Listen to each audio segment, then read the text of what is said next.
Oh, there we go. All right, here we go. Okay, good afternoon, good evening, good morning, wherever you are, and welcome to No Budget Productions. I am going to be hosting the show today because Vance is having some technical difficulties. My name is Zam, Master of the Multiverse, and I'm here with Gary Later, also known as Boss Man. I'll be referring to him to that on a few occasions. How you doing, Gary? I'm doing real well. Fantastic. Thank you, Daniel Vance. Good evening to you. So we, us three, including Vance as well, and hopefully a lot of you guys out there too, we've all seen Masters of the Universe Revelations. I'm trying to refrain myself from using the word He-Man because the He-Man is not in the title of this show. Now, I didn't know what I was expecting prior to watching this show. I just thought it would be maybe quite episodic, similar in the vein of the previous He-Man incarnations, but this was very different. This was serialized, and what I liked about this show very much was it fleshed out considerably the supporting cast. Now, before I get Gary to give his opinion on this, I myself thoroughly enjoyed this show. I mean, it started off with a bang. We got to see a lot of the most popular people within Eternia on both sides, good and the bad, with Skeletor and Trapjaw and Triclops and Beastman and Evil Lyn, and then we got to see He-Man as well as his alter ego of Adam, or Adam and his alter ego of He-Man. We got to see the King and Queen. We got to see Man at Arms. We got to see Teela. We got to see Cringer, aka Battle Cat. We got to see all of them. It was absolutely fantastic, and it just started off with a massive bang with Eternia. Sorry, I apologize. Castle Grayskull being taken over by Skeletor, who's always been wanting to get Castle Grayskull from what I remember in the past. And we excuse me, and we got a massive epic battle between both He-Man and Skeletor, where both of the characters ended up dying. So we fought. I mean, by the way, there'll be spoilers in this. I do apologize for not mentioning that earlier. It was a fantastic first episode. Before we continue further into the show, Boss Man, how did you find that opening episode? Because I was blown away by it. It was absolutely epic. It was a phenomenal first episode because I think that what this had to do was feel like it was a continuation from the 80s show, because that's what this has been promoted as. So I thought it did that pretty well. The only negative that I found within this show, and this is the only one, this is like picking the biggest nits, was the music wasn't really as epic as I thought it could be. But that's literally me going through and thinking, is there anything that I really didn't like? And that's the only thing, because because like in the old show, there's like Snake Mountain had its like music, and Grayskull would have its music, and the castle where the King and Queen had its own music, and within that, I didn't really notice it. Whereas in the 80s show, I didn't notice it. So I thought it was a great start to a great episode. And when that happened, I'm allowed to go into spoilers yet, because spoil the fuck out of it. Right, so if you don't see the show, just like turn it off now. Okay, so like when like Skeletor hits the orb with his staff and it starts to break, and then He-Man hits it with the sword, and you see it like spraying, and he literally looks over to turn and disintegrates. It was like, oh my god! It's literally like, this, and like literally from then everything starts going downhill. I mean, like literally, like He-Man is not the fact that the entire world is now starting to basically fall apart. Mossman dying was like in the first episode, was like, wow, I didn't see that coming. Because no one ever dies in the 80s cartoon, but there was a lot of people who were killed, of significant characters that were killed. During the course of this show. Orko was killed, obviously Adam, He-Man was killed. At the beginning, Skeletor was killed, Mossman was killed. It was kind of remarkable them doing this, and I really appreciate that, because we as kids watched this cartoon as kids. I mean, this is basically meant for us 30s and 40s and 50 somethings who watched this when we were a lot younger, and so we're appreciating the fact that it has matured for the adult audience, because we're the ones who are going to appreciate this the most. And I like the fact that they killed off so many characters. And we, like I said before, we had the fleshing out of a lot of characters as well. But before we go into all of that, I like the fact that Skeletor, played by Mark Hamill, the legend, used that sword as a key to open up this box to get this sort of power thingy, which was a bit weird.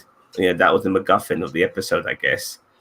And let me just quickly read some of this stuff here. I couldn't believe Orko's death bothered me as much as it did. I hated that little Rascalin as a kid. I like the fact that he was still a fuck up, because what I remembered when he was fucking up all the time is that he was a fuck up when it came to his magic, and he still was a fuck up. But he died a hero. I liked it. But the thing is that in the show, they deal with the fact that he is like that, like, you know, that he was given a different name by his parents, but Orko stuck because he could never look up to that name and stuff like that, and like, he always wanted to be something better than he is, and he's just like, it was like, my God, I actually feel sorry for Orko. You know, in the show, Orko was always the annoying, like, so he had the same sort of voice in this, but he actually went into depth in his character, and I actually cared about him, which is something that and plus, like, and when he dies, he dies fighting off basically the Lord of Death. Like, he's literally like, it looks like Skeletor's older, more badass brother, which is something that I never thought I'd say, but he literally looks like that. Like, and he's throwing all these like skulls at him, and he's literally like the game's Grim Reaper. He's like, I want your fear. I can't do the voice, but like, it's like, I want it all, and all this sort of stuff. It's like, my God. That the guy who got to play Death or Lord of Death, I didn't really pick up his name. I would have wished that they'd said his name, but he was really good. Because like the fact that everything he felt through everybody was just like so, encapsulated everything that they feared. That it was like shadows and darkness and stuff like that, and I like that. Well, so good. I was saying, after the death of both He-Man and Skeletor at the beginning of the episode, and we go into episode 2, you kind of figure out that Teela's going to be leading the show, and I knew instantly once I saw that a lot of people are going to have a problem with this. Now, I don't have a problem with this because Teela herself is quite a special, magical, powerful character herself. She's the daughter of the sorceress, and I think in this version she is still the daughter as well of Man at Arms, the proper daughter, not the stepdaughter. And so she always had a purpose in this show, but it was never really fulfilled, and now we're starting to see it fulfilled, and I have no problem with it as well. The way with her being the main lead of this show and being on this quest. Initially she was some sort of mercenary, but then she, because I like the fact, actually, I'm going all over the place here. I do apologize. I love the fact that she only found out that Adam was He-Man after He-Man died. She had no fucking idea. I had no idea the Queen knew. And the Queen, by the way, is from Earth. Remember that? She's from Earth, the Queen. And she was an astronaut, I believe, who ended up on Eternia somehow. But she knew, Man at Arms knew, Orko knew, Cringer obviously knew, and the Sorceress knew. And she got betrayed by that. And I like how that portrayed. What do you think? Well, the fact is that it was Sarah Michelle Gellar did the voice, so I was already invested. Yeah. But the thing is that a lot of people, it's got women's and minorities crowd are calling this holy woke and all this sort of stuff. It's like, it's literally called Masters of the frigging Universe. Yeah, it's not called He-Man. It's literally called Master Universe. It's not just about him. It's about everybody. They developed everybody. Like what Kevin Smith did was an intelligent thing, which was get rid of He-Man, elevate everybody else to his level. So He-Man and Skeletor, so even the villains got a chance to get elevated. Yeah, so like Beastman, Merman, like when Merman was literally like controlling the oceans and had like these like almost like Lovecraftian like things. Well, not Lovecraftian, but as close to Lovecraftian as you can in a kids show. I love the fact that we got to see, the that the bad guys and the good guys had to team up to try and save Eternia from basically what Skeletor do, which is basically to screw it over. So like you said, if you don't fix it, it's going to die. It's like, oh my god. Well, they had a shared interest, and I just want to mention here, Daniel, you were saying that I felt like they were pushing Teela and Evil Lyn in being sisters, especially in the scenes crossing the ocean. Now, I know what you mean. Luckily, that wasn't the case, but basically what they were trying to push is that they were different sides of the same coin. And but I did like the fact that, they made people like Evil Lyn, played by the legendary Lena Headey from Game of Thrones, aka Cersei. They made her a more sympathetic character. A more understandable, more sympathetic character. And her trying to find a purpose as well, which was interesting. Even people like Beastman, seeing Beastman on the side of the goodies, it felt right. He really did. And just seeing even like other characters like Triclops, who like seeing him being some sort of evangelical, leader of a digital tribe, which was beyond bizarre, but it worked. It really did work. I thought like he was like the one who fitted best into the void left by Skeletor, because he was the new face of the bad guys. Yeah, which was quite. Yeah. I mean, as again, like I love the fact that like not everyone in the bad guy went along with what Evil Lyn was trying to do. Beastman was one of the ones because obviously he has deep feelings for Evil Lyn, and I find that was interesting that they developed those characteristics. Then we actually got to explore these characters in full 3D glory. They weren't just side players who were there for He-Man to go around and punch. They actually were developed characters, and that was something that I really enjoyed about this show, was that I actually got to care about the characters who before maybe they would get maybe like a couple lines in the 80s show, but here they got fully fleshed out backstories and stuff about their personalities, that maybe that Evil Lyn isn't total horrible person, but she was like going, well, I feel bad that I had to fulfill Skeletor's, but I never fulfilled my own dreams and desires. It's like, well, that's rather interesting. I said, I agree. But I do think that as I said, the best things about the show were the little bits of character development, that that Man at Arms wanted Teela to come back,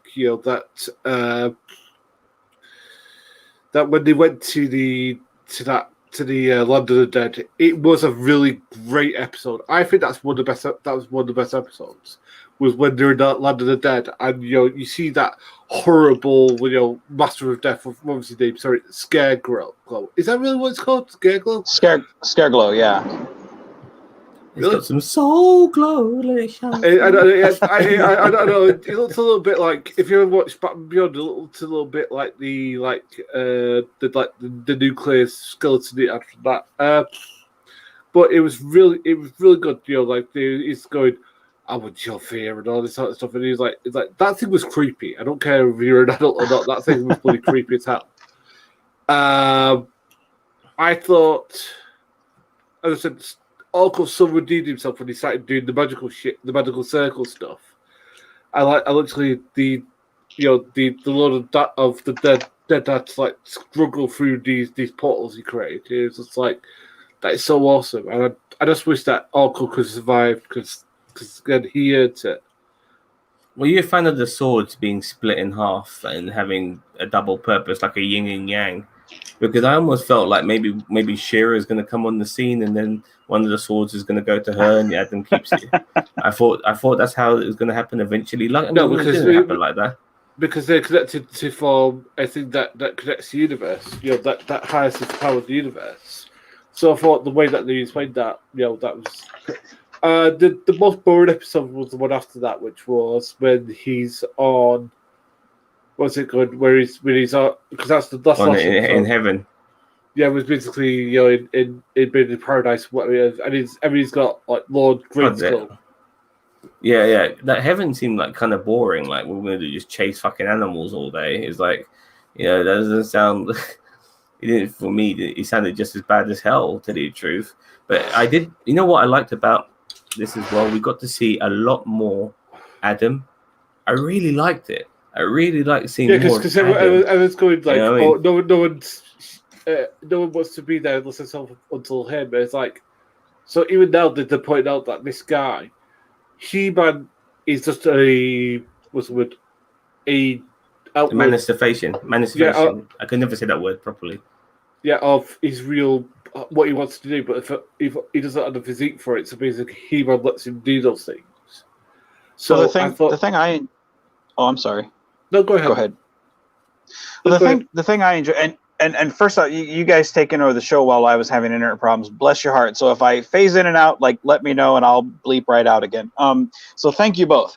No problem. The thing I really enjoyed was the fact that they took the references to He-Man being kind of corny, to the fact that the Adam is, kind of the younger, lesser character, and that was his take on, this is kind of the Captain Marvel-ish, Billy Batson, take on, this is a hero, so it kind of took nod to the corniness, of, the old jokes. Because if you go back to the 80s cartoon, they were full of the, looks like Skeletor is all wet, kind of corny jokes, and that's, one-liners, little kid. Yeah, and it's, to me, I love that nod to, the 80s cartoon stuff. The one thing that I thought about the show, going into this, everybody's, knows about the Kevin Smith, opening his mouth and saying, this isn't a Tila show and all this stuff, and the drama going into it. And I tried to tune a lot of that stuff out. When I watched it with my own opinion, and not form an opinion ahead of time.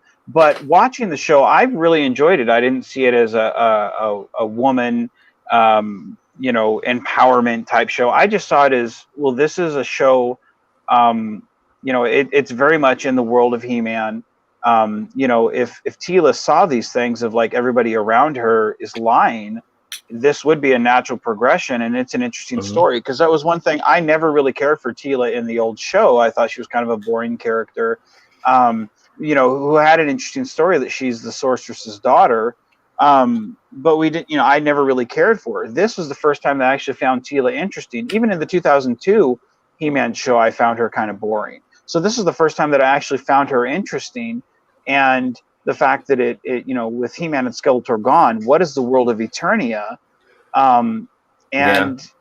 This really, this was not what all the quote unquote haters are saying about woke and all this stuff. I'm just like, you're misinterpreting what the story is about. To me, I found it really interesting that, in a world without He-Man and Skeletor, what is this new world? Like you guys are talking about Triclops being this kind of cult leader. That's really interesting. Magic is gone. Now technology is taken over, and you get to see all those old toys that we used to play with. I mean, it's basically, that first episode is basically like all of us playing as kids. This is what we used to pretend to play. It was great. Vman, when Triclops made that father drink that liquid and he turned into a robot, and then later on that girl and their head just spun around like that, like the fucking Exorcist. Fantastic. Oh, it's creepy as fuck, dude. Oh, it was creepy as shit. I loved it. It just showed there are stakes, and one thing I liked about this was there's a lot of stakes in this as well, which very much appreciate. But going on about the woke stuff, I knew instantly the moment Tila was going to be leading the show, that there was going to be a lot of fanboys out there who are going to be complaining. I was all over Twitter as soon as I finished watching this shit, and I saw people going, Kevin Smith, you've ruined my childhood. Stuff like that. To me, absolutely ridiculous stuff. If this ruins your childhood, then your childhood is way too easily, it's built on a foundation of sticks. Because to me, this was a great continuation. I still enjoyed the 2002 series better. But some of these people have said, they preferred He-Man. They wanted a series of He-Man punching people in the face. But we got that with the 2002 series. Now, I would rather that have continued with the third season being them fighting Hordak and whatnot, but we didn't get that. But to me, this was something that was, hey, we saw 2002. I certainly don't want to go back to the old Filmation series because I can't watch that anymore. Now I can watch that with Royce, but I can only stomach so many episodes before I'm like, yeah, I'm going to go do the dishes. I love that for what it was when I was a kid, but that was to sell me toys, and it worked. But I can't watch that anymore. So this to me this is not the 2002 series. This is something, a story that, a different story told. And I enjoyed it for what it was. Now, some people have said, well, a lot of people have said this is the Tila show. I don't see this as that. I see this as, Tila may be the lead in the series, but it really is an ensemble cast. You do get a lot of Orko. You do get, a lot of Man-at-Arms. You do get enough of the background characters. This is really an ensemble group. With the lead being, Tila and Evil Lyn, but it's only because they were the supporting characters of He-Man and Skeletor who are removed from this group. Again, that's the story you're telling, which is an interesting development. And the cliffhanger, shit, man. And again, this is only Fantastic. part one. It's not the complete story, and that's what, again, in context. I hated Orko as a kid. I know not a lot of people did, but I was one of the ones I didn't care for him. You made me care about him dying. Congratulations. And now some and the people robot have said died as well. Sorry. If yeah, you don't mind Roboto. interrupting. Yeah, Roboto, when he died and saying that how he had fear and stuff, and and that that was amazing. I almost shed a tear for that. That was just, and I just love the fact that we had some of the most popular characters and like the characters die. I mean, I would never expected that, and I appreciate that. I'm glad there's an evolution to this show. It's not it's not as a rinse and repeat of the 80s. It's taking it to another level. And as somebody who's also watched the WandaVision and Falcon and Winter Soldier and recently Loki, all three of those shows are about the supporting cast, and this is also about the supporting cast, and I fucking love the fact that we've got to see so much more. So there's more to these characters now than we ever thought that was possible. And I can't wait for part 2 just to spread it out. I already know who He-Man is. I already know who fucking Skeletor is. But the other guys, I'm not so sure about, and I'm glad we got more out of it. Fantastic. I loved it. Dude, sorry. Go ahead. Hello? Oh, okay. The drop your jaw moment that said this isn't the drop your jaw moment, was when Skeletor just lights Moss Man on fire, and you're like, oh shit, Just killed him just like that in the first episode, first minute. Yeah. I mean, there was enough nods to the old He-Man movie, when Skeletor's like, let this be our final battle. There's enough nods to the old He-Man cartoon. Like you said, we know enough about He-Man. We know enough about Skeletor. And they keep doing throwbacks to the, flashbacks of, Tila and He-Man and whatnot. So for people to say that He-Man's just not in this, I disagree with you.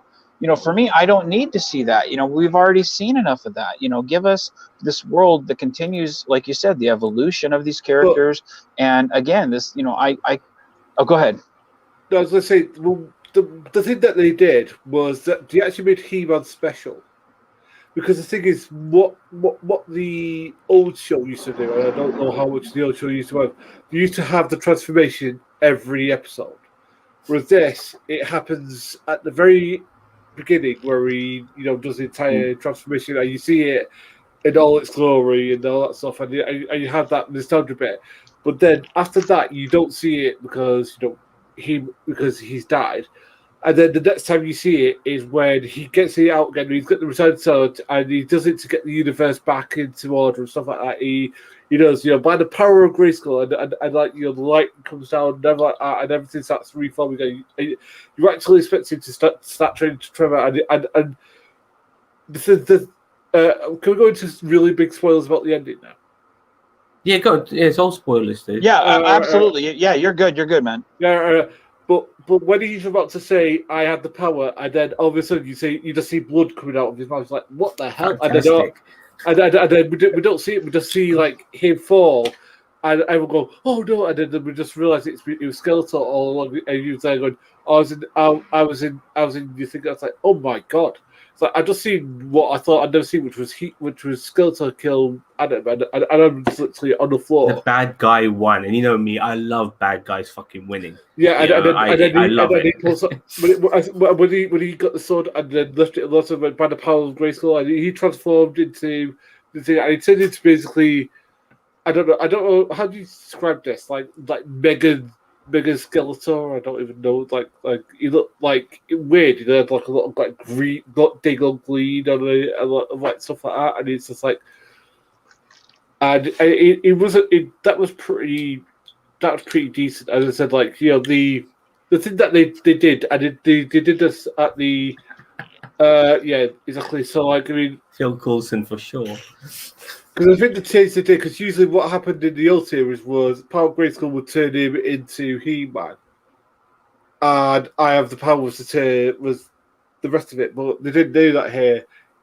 Power of Grayskull is the only first bit, and I have the powers to the actual transformation word. Some people got offended by that.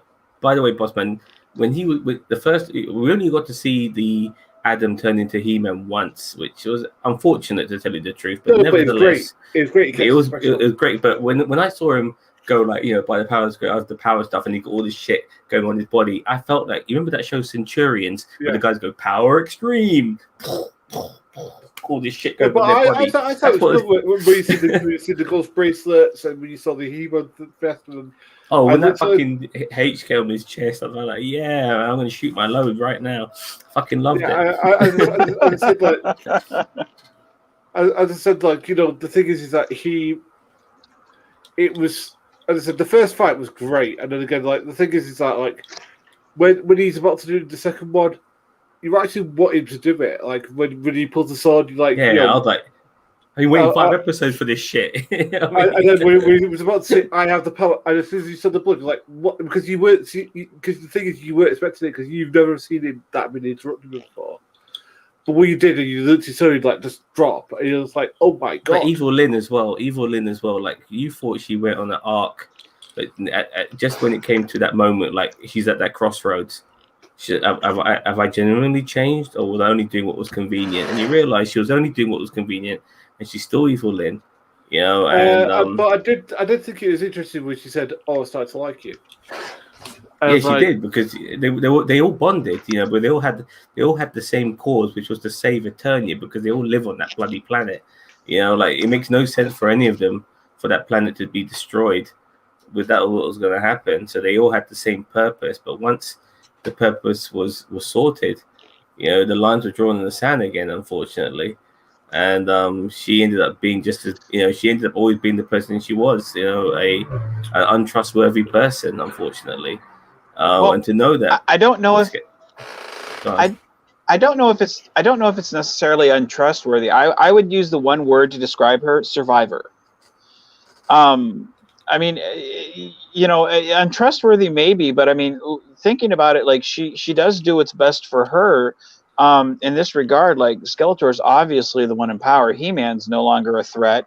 You know, her friends are all but kaput at this point. I mean, look at Orko. I mean, everything she says is completely in the moment and true and honest. But she's a survivor. She's not untrustworthy, because Orko, when she's talking to Orko, she's 100% in that moment. She's 100% real. That's not untrustworthy, because she's being 100% real. So I believe that she's completely trustworthy, but she's survivor.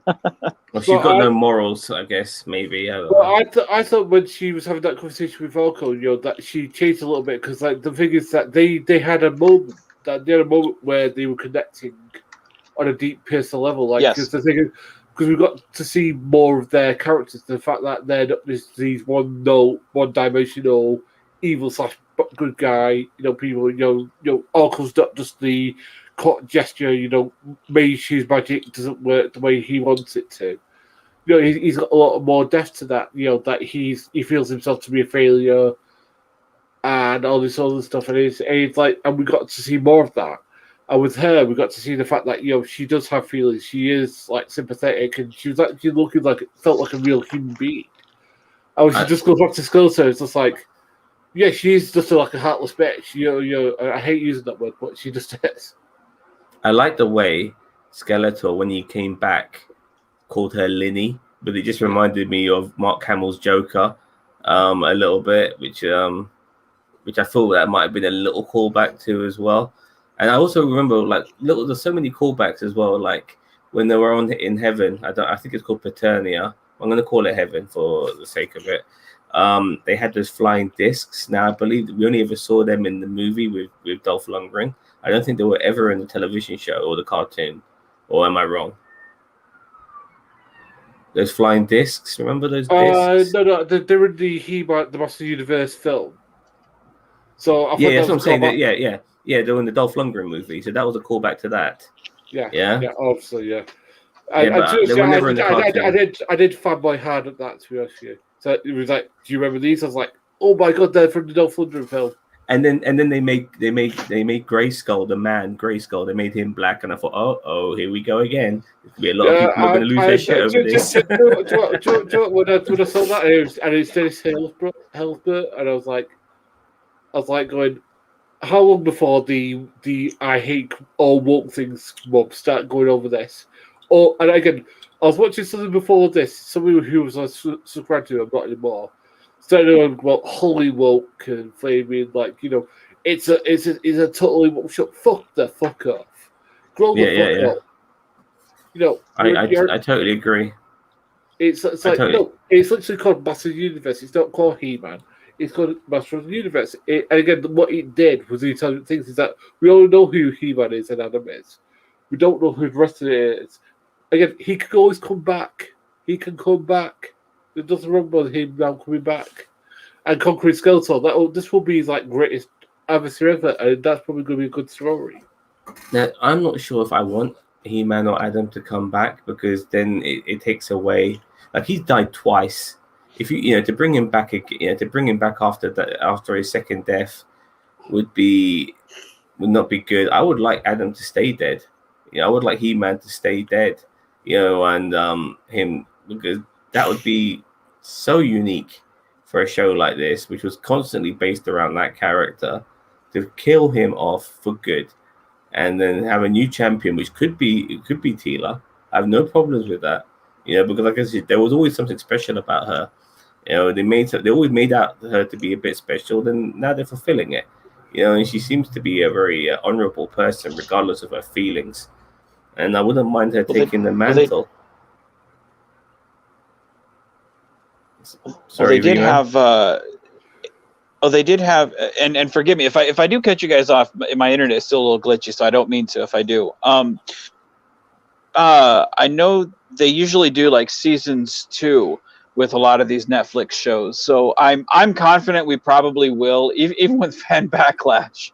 Some of those, quote unquote woke fan backlash. I'm convinced we'll probably still get a season 2 with this. But I agree with you. Like I think they should keep Adam dead, because to have him die and then come back and then die and then come back, I think the one thing about this series that I really enjoy is the evolution of the characters that they've taken, and the fact that we've gone in different steps. And don't forget, Teela is the daughter of the sorceress. So, there is a destiny for her that we still are not fully aware. And they still haven't touched upon. And they keep tiptoeing around that issue. Sorceress talks about it, and then she's like, nope. So they walk to the line, and then they back off. Then Duncan talks about it, and then he backs off. So they're planning something with that. And in the comics, I think they had a follow up to He-Man. I forget who the successor was. I think it was supposed to be Hero, and the guy who was in that Eternia Heaven. So I don't know why they had that, but so to me, it's not outside the realm of possibility to have another Eternia champion. I don't know if it would necessarily be Teela though. Because to me, the way they've established certain things, to have a rotating cast of hey, we're going to focus on this character this season, and this character the next season, and this character, to constantly have something evolve. because they have, as they've shown in the first episode, they have so many characters that they can just pick and choose from. I don't know if they would necessarily have it just be Tila, I want to basically answer Daniel's question here. The fact, I think they made it out. I think they kind of set it up that he wasn't going to come back. I'm hoping that's the case. Yes, because basically what they said was if he chose to leave heaven, he would just die. That would be the end of him. Yeah, if he died, he would never go back to heaven again. He would be worm food for real. And I thought. He never actually died. You saw him stabbed, but I don't think he actually died. At the end of the episode, he was definitely wounded, but was he dead? I'm not sure. And they may play that up. I mean, it's a great, for being the end of part one, it's a great cliffhanger to the Captain Picard assimilated moment, of like what is it? Is he dead? Is he not? But I mean, he's laying there. He's not moving. He's not twitching. His eyes aren't. He's just there. So we're meant to believe he could be dead. I mean, it's a great moment for all the fanboys to freak out. I do too, because I mean, it gets people talking. Sadly, I think they're talking about the wrong things instead of, they're talking about They're talking about how woke it is. That's what they're talking about. Yeah, exactly. Instead of going, hey, did they just fucking kill He-Man? I love it. I think it's great. And again, like I'm a fan of storytelling, and I don't mind waiting to see, well, hey, how are they going to conclude this? Because to me, like, I understand, like, hey, wait and see how they conclude this. And again, once the story is done, if you're like, if you watch it and you're like, I watched it, I wanted to like it, I wasn't a fan, okay, then there you go. It's not your cup of tea. But to me, again, I watched the old Filmation stuff, and I understand, hey, that was for 8-year-old me. It's not for 40-year-old me. It's got great spot in my heart, but I can't go back there. The 2002 series, I loved the continuity with it. And with this, it's got the same great continuity, but it's going in a different direction. So I can respect what they're doing and the fact that it's a different story. And I can't wait to see how they conclude it. I can wait. Well, here's what I think. I think that I've been a big critic of Kevin Smith because since he's started doing pop, and this is like me from madness. This is just like what I think. That there's certain people who could handle it and there's certain people who can't. He's one of the ones who can't. And since he's done it, he's done some like terrible stuff. Like he did, what was it? Yoga Hoses, and he did Flaming, the one where the guy turns into a flaming walrus and all that sort of stuff. It's just really, really, what the hell? I think you need to stop doing drugs, sort of thing.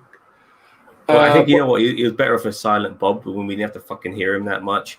That was much better. But this was a very, very well done. Again, if it wasn't well done, I'd say so. Do you know what? Because the storytelling was really good. It was very brisk. I mean, to be honest with you, I got through it easily because sometimes when you're in a series, especially one on Netflix, sometimes when a couple of the episodes could drag, but none of them actually did. They're all like seem to be moving in a general direction of we want to solve this issue, and that was great for this issue. And now the next bit's going to be how do we defeat Uber Skeletor or Hero Skeletor. Well, there's only one person, in my opinion, who can take on Skeletor right now, and that's She-Ra. I want them to bring She-Ra into this show, as the person the Eternians have to rely on to get them out. I think there's. Go on. I think there's a couple of people who could probably make a dent toward him. There's Zodiac. There's Zodak, who's a cosmic being. Who from the toy line, he was a guy who could compete in a sense. Who kind of like the equivalent of like Silver Surfer. So I would say him. There's Hordak. There's King Hiss. Then there's She-Ra. So there's four. To me, there's four people who in this post He-Man is supposedly dead, and then you have Tila, who is could gather all these different people. in a post He-Man world. And then don't forget, you still have Sorceress, who if she dies at some point and Teela steps up to become Sorceress, and gets all the magic back, you could bring I wouldn't He-Man mind back that. to life there. So I wouldn't mind that. I would love What's to that? see. I would love to see Teela take over as Sorceress. I feel that would be a good evolution for a character because, yeah, I don't know who would, I'd like to take over as He-Man though, or like that position, because that's also vacant if you think about it. But whoever has the sword can be that. And at the moment, I don't think Skeletor's going to be letting go of that sword anytime soon. I do feel that some of his faction will turn against him. Maybe Evil Lyn, maybe Evil Lyn. But I feel the fact that once they see him being too tyrannical and too powerful, and the fact that he doesn't really need his henchmen anymore, that they might turn on him for that, which will be interesting. So there's so many things where this can go. I agree with you. When is part 2 coming out? Not clear. I don't know. Let me look it up real quick. I'll look it up real quick. Hold on just one second. I going back to the Kevin Smith thing. I think the one thing that I think his best work is behind him. My personal opinion. I loved his. I grew up on watching Jay and Silent Bob, and like that made me want to be a filmmaker. That made me go, hey, I don't need $1 million budget. Yeah, exactly. That made me think of, hey, I care. Yeah, like I loved, to me that made me see, I don't need, the ideas are more bigger than my budget. And looking at him now, it's more like you care more about Hollywood. I did see the tweet about him not liking He-Man. I did see the thing on Comic Book Man about him not liking He-Man. So it's one of those things where it's like, look, man, don't lie. So I get that. I think his worst thing is he talks too much, where it's like, look, I understand because I get a lot of shit talked on my stuff, where it's like, look, water off a duck's back, man. Just stop talking. And I think that really hurt him here. Because again, I'm looking at the project and I really enjoy it. I think this is a really good product and it's something I support, and I'll support part 2. I've bought 2 of the toys, but again, I look at his overall work, and I didn't like Jay and Silent Bob reboot. I didn't like Tusk. I did enjoy, what was it, Red State or whatever that like I enjoyed that one, but only because of how over the top and relatable I could see some of the things actually happening, but for the most part, I think as modern movies, it's like, look, man, go back to, return to form, man, go back to what I believe you're good at, but again, that's a personal choice. But I think here, stop talking and let the naysayers hate what they hate and let them like what they like and let the work speak for itself. Because here, I could have very easily said, nope, fuck it, I'm not watching it. And because the drama around the project is what really drug the project down for me. But I loved the project in itself. I thought it was great. And the work speaks for itself, I thought. So Daniel Vance has said, I think Evil Lyn will turn. They made a point in her talk with Orko saying that she added that she wasn't born evil. I guess, but I think she's very Machiavellian. And she's always going to side with power, regardless. And but at the same time, I wouldn't be surprised if she turns on Skeletor, because I think she's always wanted to be the most powerful person. She might end up being the new big bad by the end of the 2nd season. There's every possibility. And I wouldn't mind that either. Oh God! Listen to the Anti-Woke Brigade talk about that one. Well, you throw She-Ra in there as well. They'll fucking go woke. I've never known men to be so insecure about women having leading roles. I mean, I swear to God, when Aliens and Alien came out, if those films came out today, they would be calling that shit woke, because Sigourney Weaver was playing a very smart, intelligent, tough, independent woman. And that would have been too woke for them. Why couldn't it just be that they want to just do a good show that happens to have women in front of it? Well, yeah, exactly. For some guys are just very insecure, and a lot of these guys are incels and shit. They like to see their women being damsels in distress and love interest. That's where they like to see them. Yeah, so what Vman was saying, I do agree with that. I do think that he should have stopped talking, because the thing is, he said initially that he wasn't really a He-Man fan, which is fine. I mean, like, hey, there's some people, like, for example, the person who did Wrath of Khan, who produced Wrath of Khan, had never seen an episode of Star Trek, the original series, in their life, but went back and watched every single episode so that they could do it properly. There's nothing wrong with not being a fan, as long as you do that homework. Yeah, I agree. So it says here, it says, with regard to the second part of season 1, or what we call season 2, here's what we've gathered. The good news is we do not have to worry about whether or not the show will continue beyond 5 episodes, but unfortunately an exact premiere date for the following set of episodes has not been announced. Despite the pandemic disrupting the schedule for the most productions, the show seemed to remain unaffected. Animated series seems to be easier to produce during the ongoing pandemic since the team can work remotely, which is not the case for live action productions. More than 2 weeks before the show's debut on Netflix, Dark Horse Comics launched a 4-issue miniseries that served as a prequel to the events in season 1. The first issues released on January 7th, 2021. New installments of the comics will release on a monthly basis through October 2021. And the second issue is set to roll out in August 2021. If the upcoming season of the show follows in the footsteps of the freshman edition, we can expect Masters of the Universe Revelations Season 2 in August 2021. So it's their best guess. We should expect something in August 2021. But that's our best guess. So fingers crossed. Fingers crossed. I've already asked him that, Cousin Cheetah, by the way. Yeah, and by the way, this prequel's idea is interesting because this will then at least keep the dickheads out there happy that they're finally getting their muscle-bound, possibly gay guy, because they never like to admit that, He-Man or Adam, probably bats for the other side, but nevertheless, they're going to possibly get this person in his own show, and that's probably what they want, which is probably why Dark Horse are doing this. I just have this because I like messing with stuff. And it's close things I have what do you call it, a stylus in my hand, even though I don't need it. But I like to use it to clean out my ears. But I do think that I don't know. I hope that they do keep Skeletor because I think Skeletor's a great antagonist. And again, I'm usually against character death, to be honest with you, unless it's trying to tell a good part of the story. And the ones in Nest told a good part of the story that they were like sacrificing life for a purpose.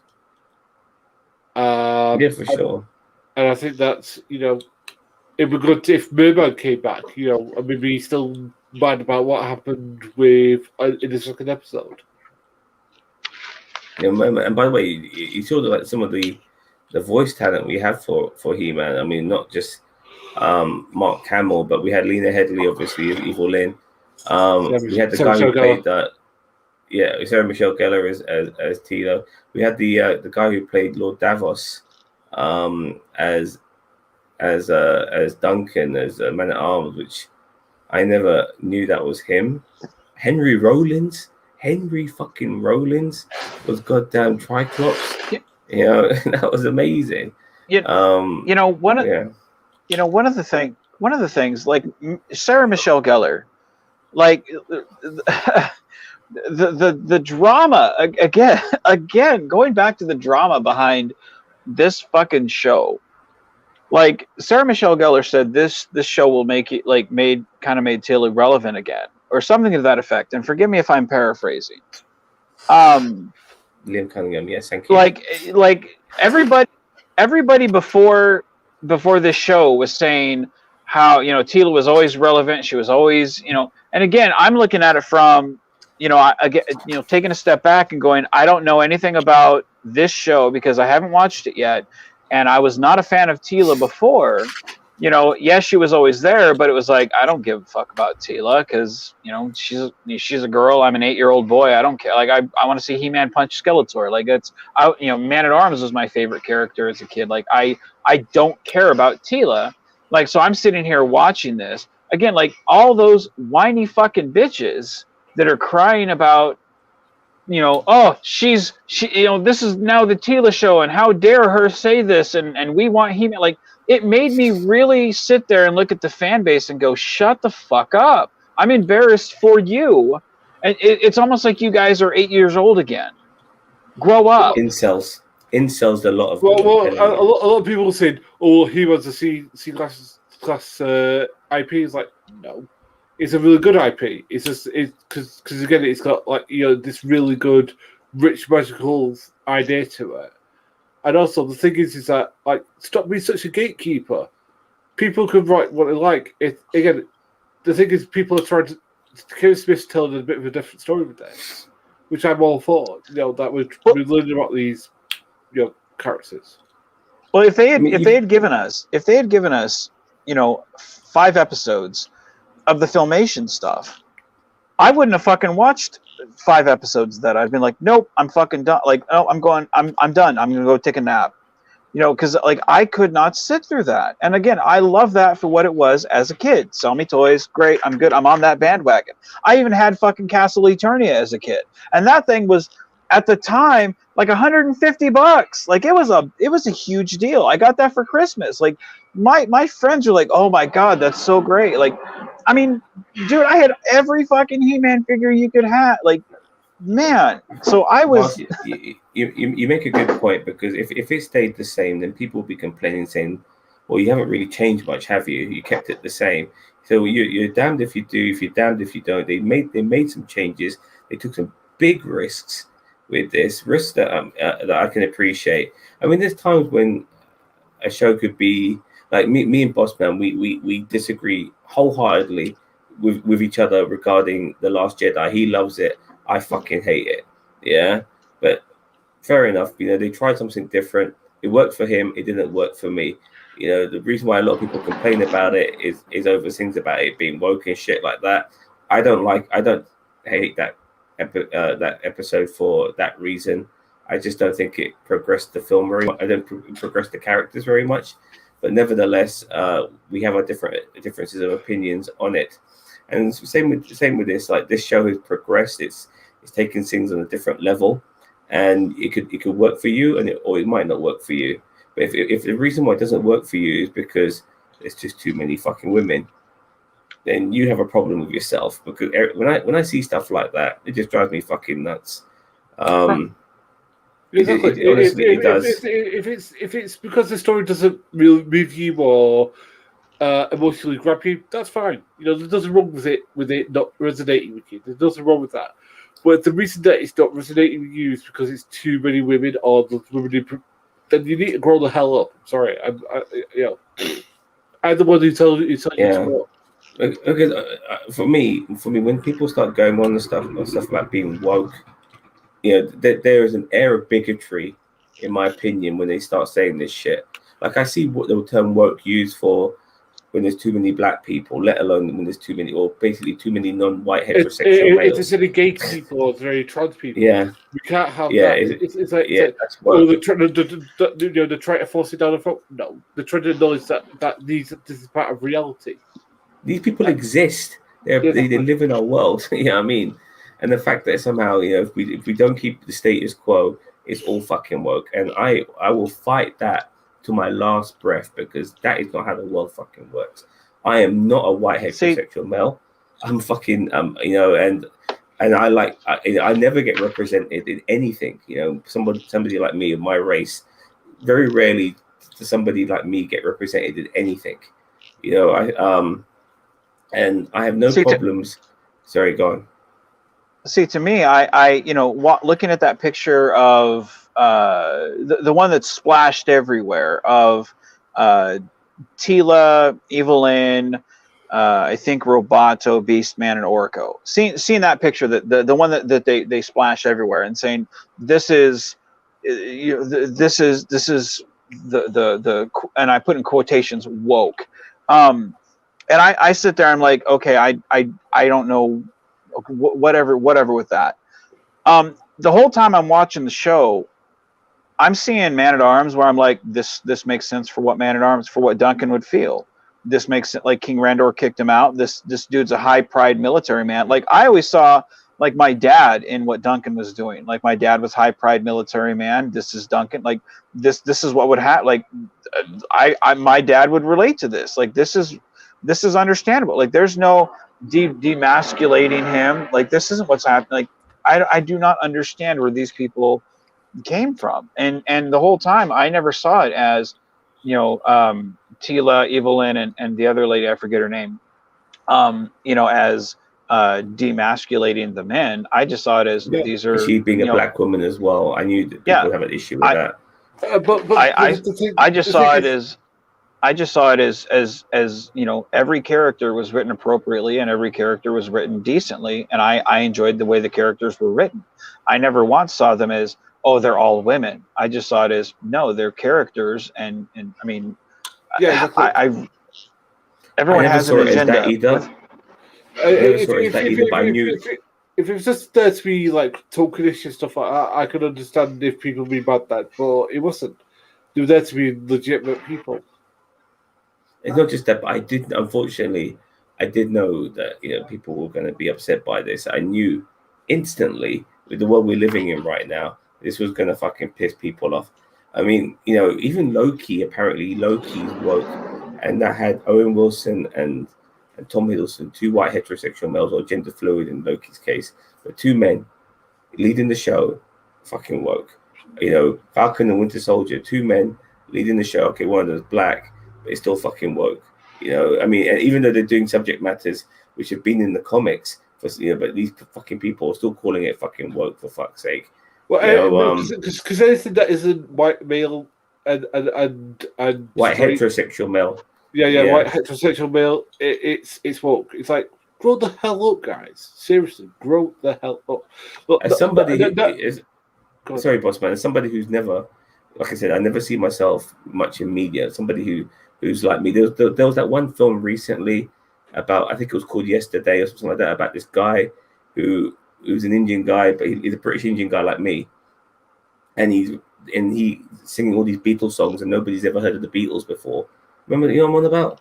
Yeah, I've seen it. What's it called again? Is it called Yesterday? Yeah. And that's the most recent film I can think of, with somebody who's of my race and who actually happens to be British as well. And then I think maybe My Beautiful Laundrette from back in the day as well, and stuff like that. So, I don't get representation much. All I care about is what am I watching? What am I watching? Is it going to be good? And then what pisses me off as well is that when I hear all these people complaining about woke and saying, and I hear this phrase a lot, heaven forbid that they would put a white heterosexual male or man on the screen. For fuck's sake, you white heterosexual males will always be on fucking television. You got nothing to worry about. You always have a place on media. So chill the fuck out and let fucking share the wealth and give other people a chance at the fucking table. Because the thing that annoys me is that, I think it wasn't that long ago, Jordan Peele caused a bit of a stir when he said, I don't see myself casting white guys in my film. And then people going, oh, that's racist. It's like, dude, no. What he's saying is that he's trying to give people who normally don't see themselves, as you were saying himself, on camera or on film being portrayed. And to do that, then that's fine. There's nothing wrong with that. That's the thing that knows the hell of it. Sorry. It's just like, thing is that there's nothing wrong with seeing females as strong characters, and they still can be feminine. I mean, that Tila's still feminine in the show. She's she's emotional because she's a human being. She's still. That friend of hers, is that her friend or is that her partner? Because it's hard to tell. I didn't too. I think it's a kid show. I don't think they're really going to go that far into. I don't know, man. I don't know because it's animated, but it's not necessarily a kid show. I mean, they had people die in this, man. You know what I mean? So not like totally brutal ways, but like to me it left it kind of trivial. But if you ask the people who hate the show and think everything has an agenda, they would definitely say that to the quote unquote woke crowd, like they say it's definitely a relationship. To me, I have no problem either or, because I'm like, who cares? If they are, they are. If they're not, they're not. Who cares? But I mean, it's a kid's show. who cares whether they are or not? They're not going to start danking up right in front of the family. And there's nothing wrong. And I've always said, if you have no problem with kids knowing that straight people exist and they have straight relationships, then you wouldn't have a problem with kids knowing that gay people exist and they have gay relationships. I thought that Teela and Adam had like a romance going on, to be honest with you, the way that they're I thought that too. That it was either a very unusual friendship or definitely a romance as well. But I've always thought Adam to be batting for the other side personally. The guy wears fucking pink and white. I always thought he batted for the other side, but that's just and I hope he does actually. Nevertheless, but anyways, I think I've kind of gone on as much as I can about this. I'm getting a bit too political regarding this, but roll on season 2. That's August. That's next month. No long to wait. And fingers crossed. Fingers crossed. We hope we do. So 5 episodes though. It was very easy to fly through this. This was one of my easiest binges. Yes. If it was a rubbish show, I think it would have been a lot harder to get through, even with it being as brief it is. I think it's only like 20-25 minutes each episode. 25 minutes, yeah, man. You take out the credits, maybe about 22 minutes. Yeah, but again, the shows themselves were really, really good. Yeah, packed everything in. If it was a rubbish show, then it would have felt like a song, but it didn't. Every episode felt important. Every episode was treated importantly. The only bit that I didn't like, as I said, was the heaven bit because it felt a little bit boring. But that was like the calm before the storm almost. So to me, if you didn't see the credits, like it would be easy to just be like, oh shit, that was a 2-hour. I mean, that was a 2-hour movie. I mean, it was an epic adventure. I felt, it had a definite beginning, ending. I mean, it was a great. I mean, you could sit there and watch it in the movie theater and be like, man, that's a great popcorn talk right there, man. So I enjoyed it. To me, I'm very crucial to give anything 5 out of 5 because nothing's perfect. Obviously, but I'd say it's a good 4.5 out of 5 for me. It was great. I loved it. To me, it gave me enough nostalgia as a kid. It made me want to go out and buy the toys again. I'd let Royce watch this. It was great. It was good nostalgia. To all the haters out there, hey, if it's not your cup of tea, don't fucking watch it. I would recommend this to anybody that liked He-Man. And I like to mark my shit out of 10. And I'll give this an 8 out of 10. I thoroughly enjoyed this. Nothing's perfect. Very rarely do I give a 10 out of 10. This was definitely right up there. This was very, very good. I would recommend this to anybody who's seen the previous show. I do. Yeah, I mean, I would like to give it a better rating than 8, but that's how I'm feeling. So 8 out of 10. Bossman? I'll give it a 9 out of 10, but that's professional. But you could go up and down considering what happens in the next bit. Yeah, I mean, I think maybe I would have liked to have seen maybe a bit more Man at Arms, in the show. Like when they had their little team, and then Man at Arms, you thought they're going to recruit him and be part of that team, and he wasn't part of that team. I was a bit gutted about that. But those are just little nitpicks, nothing much really. It would have been nice to get maybe another He-Man, Adam turning into He-Man moment. We only got that once in the whole show. So other than that, yeah. So well, right on. Okay, guys. I think I'm done, mate. I'm absolutely exhausted. Well, right on. Well. What's that?